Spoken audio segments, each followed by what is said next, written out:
વહાલા મિત્રો, વિડીયોને અંત સુધી જરૂર જોજો. વિડીયો પૂરો જોઈને તમે પણ રડી પડશો.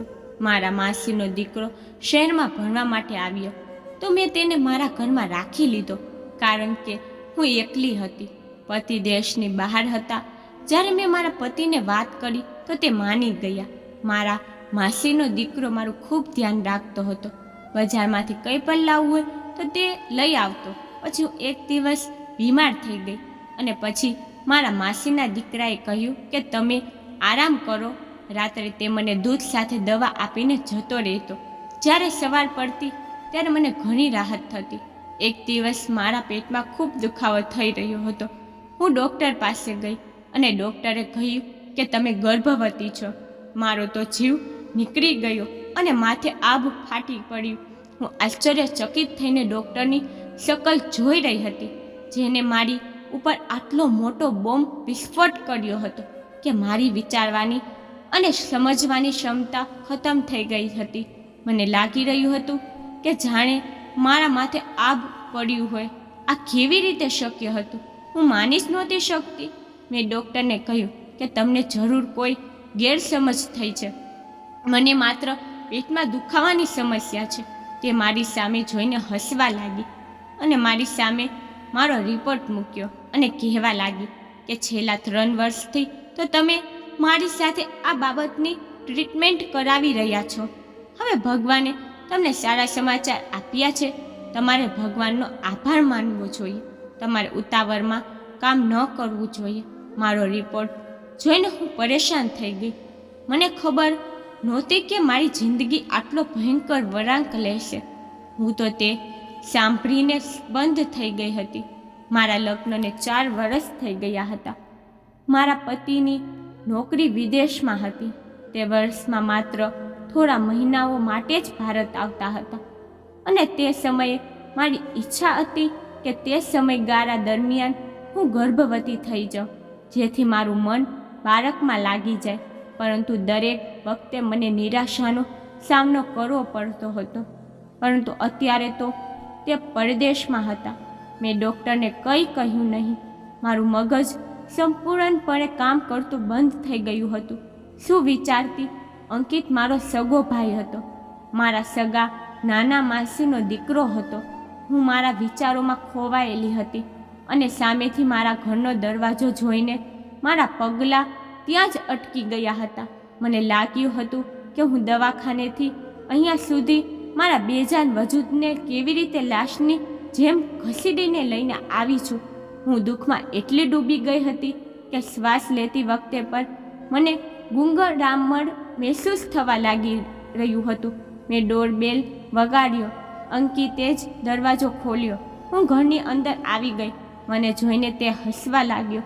મને ઘરની અંદર આવતાની સાથે જ તે કહેવા લાગ્યો, દીદી, આજે તમે આટલું મોડું કરી દીધું. મેં પહેલાં તો જમવા માટે તમારી ખૂબ રાહ જોઈ, પણ પછી હું ભૂખ સહન ન કરી શક્યો. એટલા માટે મેં ખાવાનું ખાઈ લીધું છે. શું તમારા માટે ખાવાનું લાવી આપું? તે મારી સાથે વાતો કરતો હતો. મારા સૌથી નાના માસીનો દીકરો, જે અહીં નોકરી માટે અમદાવાદ આવી ગયો હતો અને છેલ્લા ઘણા મહિનાઓથી અહીં મારી સાથે રહેતો હતો. મારા પતિને પણ આ વાતથી કોઈ વાંધો ન હતો. તે અંકિત વિશે બધું જ જાણતા હતા. હકીકતમાં તે ખૂબ જ ખુશ હતા, જેથી તેમને મારી ચિંતા ના રહે. દીદી, તમે ક્યાં ખોવાઈ ગયા? હું તમારી સાથે વાત કરી રહ્યો છું. અંકિતની વાત પર હું ચોંકી ગઈ. મેં કહ્યું, કશું નહીં, મને ભૂખ નથી, માથાનો દુખાવો છે, હું મારા રૂમમાં જાઉં છું. હું અંકિતને આટલું કહીને મારા રૂમમાં જતી રહી. મારા રિપોર્ટ ડ્રોરમાં રાખ્યું અને મારા નિર્જીવ અસ્તિત્વ સાથે બેડ ઉપર બેસી ગઈ. મારા વિચારો ખતમ થઈ ગયા હતા. અંકિત મારો ભાઈ હતો, મારા માસીનો પુત્ર. હું તેના વિશે આવું વિચારી પણ નહોતી શકતી. મારા માસીના લગ્ન થયા ત્યારે હું 4 વર્ષની હતી અને જ્યારે અંકિતનો જન્મ થયો ત્યારે હું 10 વર્ષની હતી. મારા માસીનું સાસરિયું ઘણું દૂર હતું અને એક ગામમાં હતું, જ્યાં દૂર દૂર સુધી કોઈ કોલેજ નહોતી. એટલે મારા માસીએ કહ્યું કે તું અંકિતને તારી પાસે રાખી લે, ત્યાં એ સારું ભણશે. અને અંકિત મારો ભાઈ પણ હતો, તેથી હું તેના પર શંકા પર નહોતી કરી શકતી. હું મારું માથું બંને હાથમાં રાખીને બેસી ગઈ છું. મને યાદ આવવા લાગ્યું કે છેલ્લા ઘણા દિવસોથી અંકિત મને દૂધ સાથે દવા આપે છે. આ ખાધા પછી હું ગાઢ ઊંઘમાં આવી જાઉં છું અને સવારે જ્યારે હું ઉઠું છું ત્યારે હું ખૂબ જ ખુશ થઉં છું. તો શું અંકિત મને ઊંઘની ગોળીઓ આપે છે અને મારા સૂઈ ગયા પછી કંઈક કરે છે?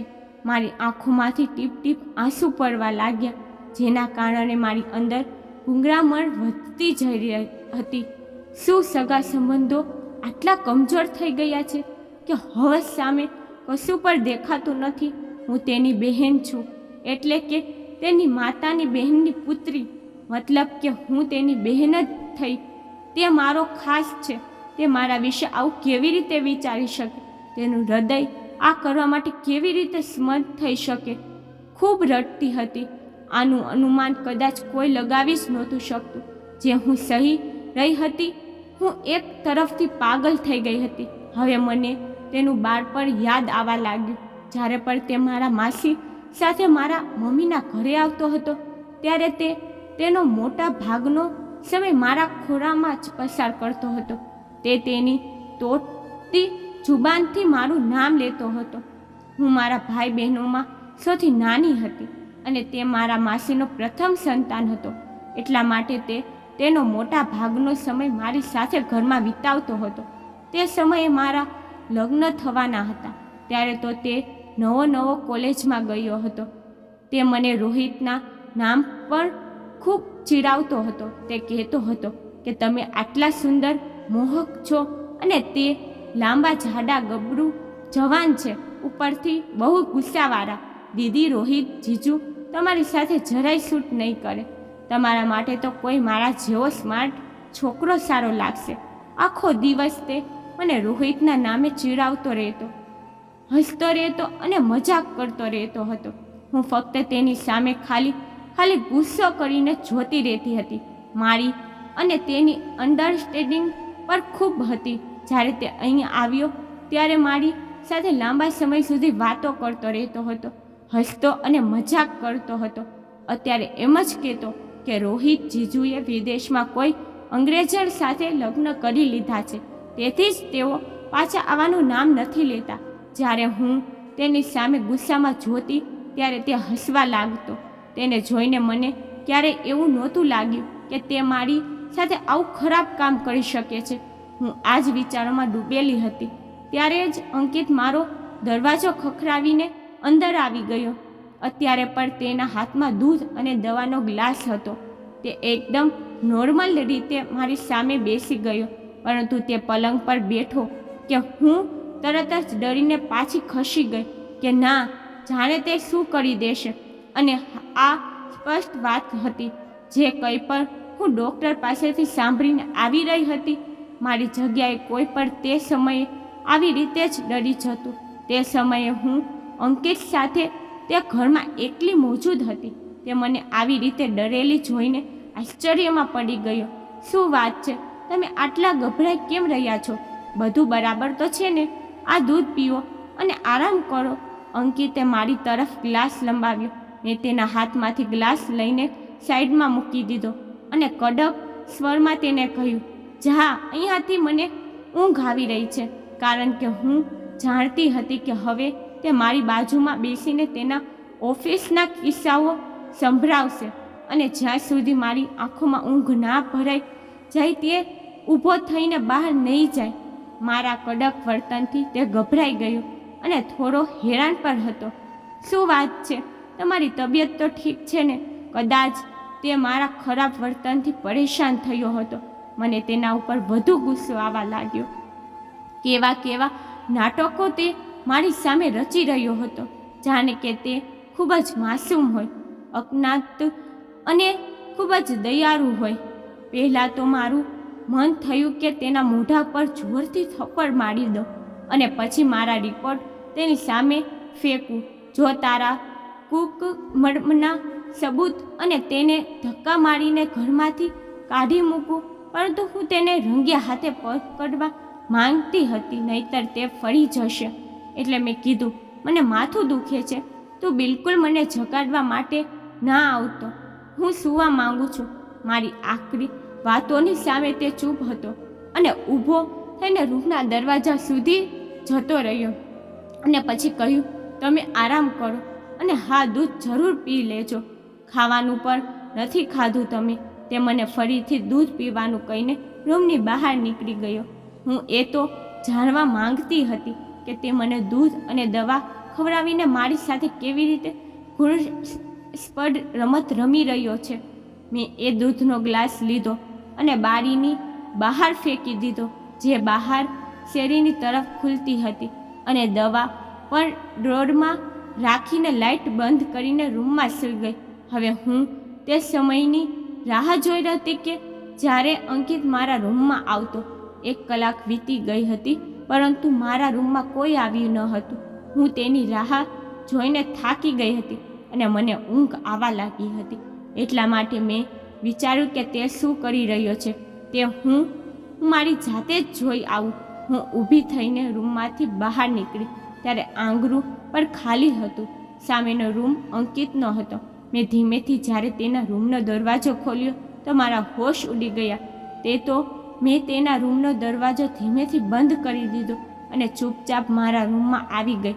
મારા મગજમાં હવે એ વાતો ફરી રહી હતી જ્યારે મને માસીનો પહેલી વાર ફોન આવ્યો હતો અને કહેવા લાગ્યા કે અંકિત અમદાવાદમાં નોકરી કરવા માંગે છે, પરંતુ તું જાણે છે કે મારો એવો ઈરાદો નથી કે હું તેને હોસ્ટેલમાં રહેવાની પરવાનગી આપું. ત્યાં ઘણા પ્રકારના યુવાન છોકરાઓ હોય છે. મારો અંકિત સીધો સાધો છે, ક્યાંક ખોટા લોકો સાથે ના ફસાઈ જાય, સિગરેટ અને અન્ય નશાઓનું વ્યસન ના બની જાય. તું તો જાણે છે કે અમે કેવી રીતે તેની સંભાળ રાખી છે. મારો દીકરો ખૂબ જ સીધો છે, પરંતુ જ્યાં છોકરાઓ રહે છે ત્યાં ઘણી બધી બુરાઈઓ હોય છે. એટલા માટે તું તેને તારા ઘરમાં રાખી લે તો મને ખૂબ જ સંતોષ થશે. એ સમયે મેં ખૂબ જ દયા બતાવીને હા પાડી દીધી કે અંકિત માત્ર મારો ભાઈ જ નહીં પણ મારો પુત્ર પણ છે. જાહેર છે તે મારા સગા ભાઈ કરતાં પણ વધારે હતો અને નાના ભાઈ અને પુત્રમાં કોઈ ફરક નથી હોતો. મારું માથું દુખાવથી ફાટવા લાગ્યું. મારો ભાઈ તે સમયે તેના રૂમમાં બેસીને સિગરેટ પીતો હતો. તેની પીઠ મારી તરફ હતી, એટલા માટે તે આ વાતથી અજાણ હતો કે હું તેને સિગરેટ પીતા જોઈ રહી છું. મારા માસી હાર્ટ પેશન્ટ છે. જો તે સાચું જાણતા કે અંકિતે મારી સાથે શું કર્યું છે તો તે સાંભળતાની સાથે જ મૃત્યુ પામ્યા હોત. પરંતુ હું ફક્ત એટલું જ વિચારતી હતી કે અંકિતને સવારે જ કહી દઈશ કે તે પોતાની રહેવાની વ્યવસ્થા બીજે ક્યાંક કરી લે. હું તેને મારા ઘરે નથી રાખી શકતી. મેં મારા રૂમને લોક કર્યું અને સૂઈ ગઈ. સવારે મારો દરવાજો બહુ જોરથી ખખડાવવામાં આવ્યો. હું ઊભી થઈ અને દરવાજો ખોલ્યો. જ્યારે મેં દરવાજો ખોલ્યો ત્યારે મેં સામે જોયું તો અંકિત મારી સામે ખૂબ જ ગુસ્સાથી જોઈ રહ્યો હતો. ત્યાર પછી તેને કહ્યું, દરવાજો કેમ બંધ કરી દીધો હતો? તમે? તેનું ગુસ્સે થઈને પૂછ્યું. તેને મને આશ્ચર્યમાં પાડી દીધી. તે હતો કોણ મારી સાથે આ રીતે વાત કરવાવાળો? તેને કદાચ તકલીફ એ વાતની થઈ રહી હતી કે તે મારી સાથે જે ગુનો કરી રહ્યો હતો તેના માટે મેં તેનો રસ્તો બંધ કરી દીધો હતો. કદાચ તેની ઈચ્છા પૂરી ન થઈ રહી હોવાથી તે ગુસ્સામાં મારી સાથે વાત કરી રહ્યો હતો. મેં કહ્યું કે તું છો કોણ? મને આ પૂછવાવાળો મારો પણ ઊંચો અવાજ સાંભળીને તે આશ્ચર્યચકિત થઈ ગયો. પછી તે નરમ અવાજે બોલ્યો, રાત્રે તમારી તબિયત સારી નહોતી, મને તમારી ચિંતા થઈ રહી હતી. હું ક્યારનો દરવાજાએથી બૂમ પાડી રહ્યો હતો, પરંતુ જ્યારે તમે જવાબ ન આપ્યો ત્યારે હું પરેશાન થઈ ગયો કે તમે કદાચ બેભાન ના થઈ ગયા હોય. અને જ્યારે મેં દરવાજો ખોલવાનો પ્રયાસ કર્યો ત્યારે તે લોક હતો, જેના કારણે હું ચિંતિત થઈ ગયો હતો. મહેરબાની કરીને તમે દરવાજો બંધ કરશો નહીં. મને તેની ખોટી ચિંતા અને દેખાડાની પરેશાની જોઈને ખૂબ જ ગુસ્સો આવ્યો. મેં કહ્યું કે તારે મારી ચિંતા કરવાની કોઈ જરૂર નથી. મેં તીક્ષ્ણ અવાજે કહ્યું અને મારા રૂમમાંથી બહાર નીકળી ગઈ. પોતાના માટે નાસ્તો બનાવ્યો અને નાસ્તો કરીને મારા પાડોશમાં મારી એક બહેનપણીના ઘરે જતી રહી. મારા પાડોશમાં પણ મારી ઉંમરની એક છોકરી રહેતી હતી જે પરણેલી બાળકો વાળી હતી. જ્યારે પણ મારા પતિ દેશની બહાર જતા ત્યારે તે મહિલા મારું ખૂબ ધ્યાન રાખતી હતી. મારી તેની સાથે મિત્રતા પણ ખૂબ સારી હતી. તેના પતિ પણ મને નાની બહેન સમાન માનતા હતા. જ્યારે પણ તે બજારમાંથી કોઈ વસ્તુ ખરીદવા જતા ત્યારે તે મને પૂછતા કે બહેન, કાંઈ મંગાવવાનું હોય તો કોઈ તકલીફ વગર મને જણાવી દો. હું ઘણીવાર તેમની પાસેથી વસ્તુઓ મંગાવતી, પણ જ્યારથી અંકિત આવ્યો હતો ત્યારથી હું દરેક કામ અંકિતને જ કહેતી હતી. આ સમયે તો મારે મારી પડોશી મેઘાનું જ કામ હતું, કારણ કે મારે મારું અબોર્શન કરાવવાનું હતું. મારા પતિ 2 મહિના પછી આવવાના હતા. મારી પાસે આ પાપનો અંત લાવવા સિવાય બીજો કોઈ વિકલ્પ ન હતો. પણ મને સમજાતું નહોતું કે મેઘાને કેવી રીતે કહું. ના જાણે તે મારા વિશે શું વિચારશે, પરંતુ મને કોઈને કોઈ સ્ત્રીની તો જરૂર હતી. તે પર સત્ય કહ્યા વિના મારે આ પગલું ભરવાનું જ હતું, કારણ કે જો માસીને મેં સાચી વાત કહી હોત તો તે સહન કરી શકત નહીં. જો હું મારા પતિને બધું કહીશ તો તે ક્યારેય મને પોતાની પત્ની તરીકે સ્વીકારશે નહીં. મારું ઘર બરબાદ થઈને રહી જતું. હું કેવી દ્વિધાનો શિકાર હતી કે માત્ર હું જ જાણતી હતી.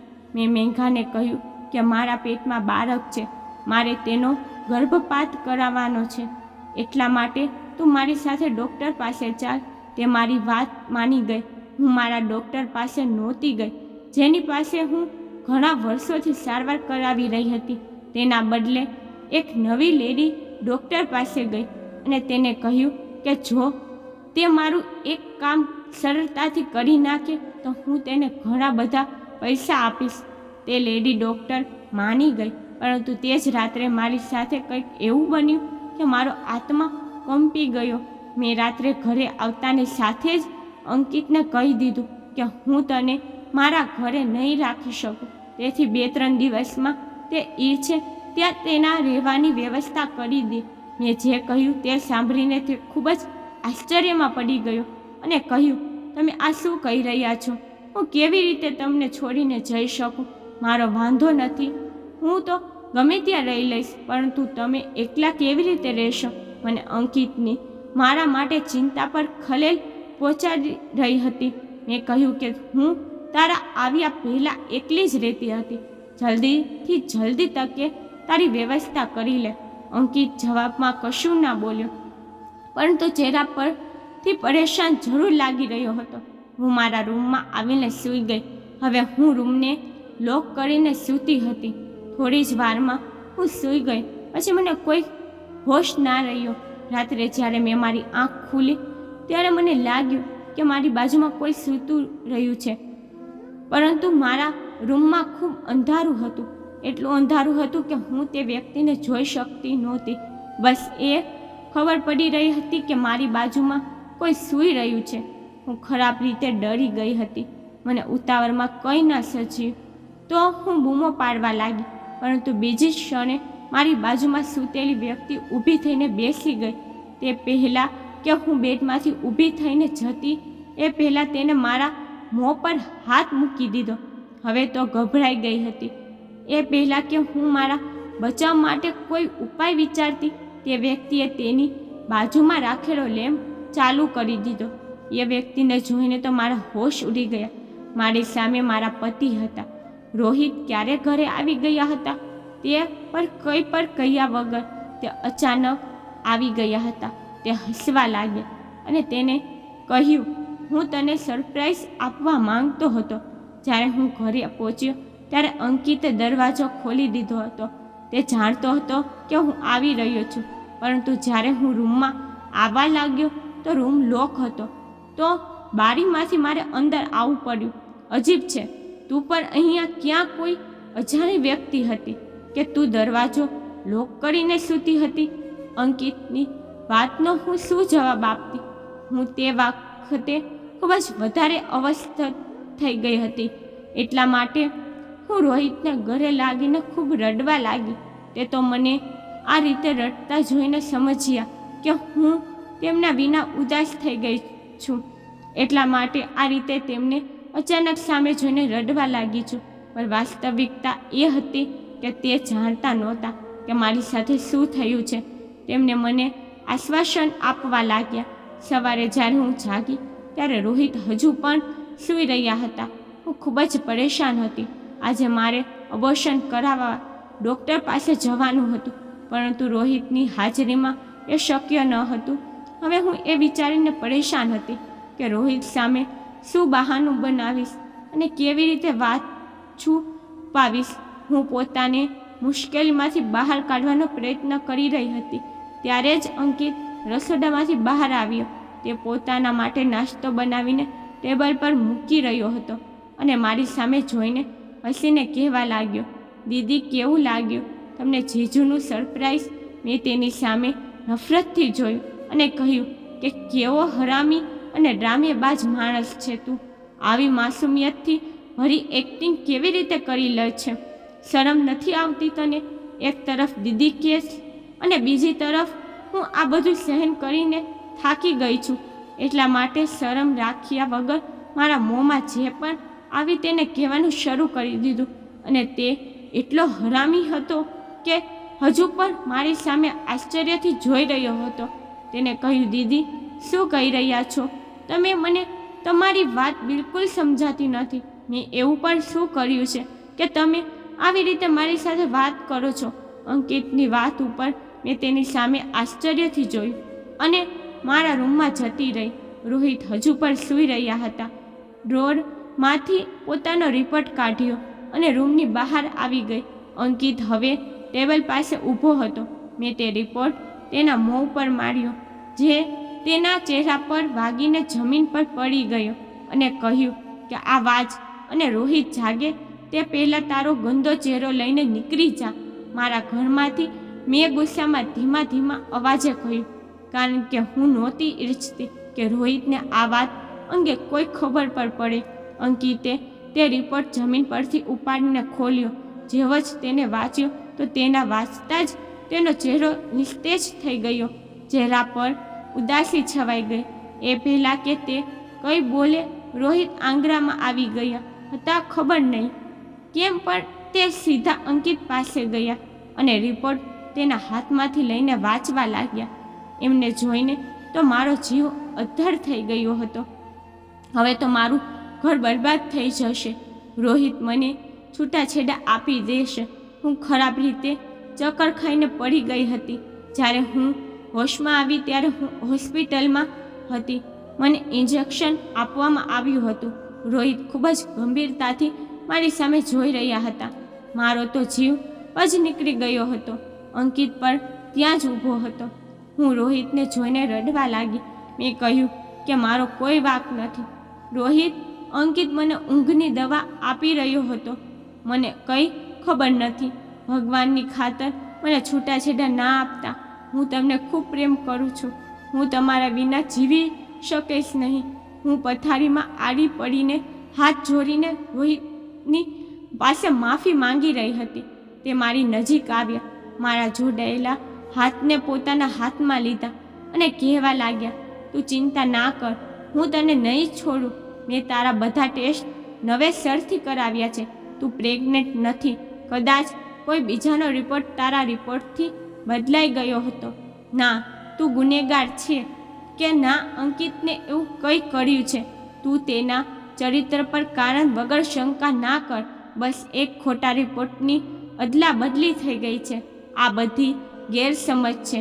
અંકિત ઉપર મારી નજર પડી તો તે રડી રહ્યો હતો. અવાજ વિના આંસુ વહાવી રહ્યો હતો.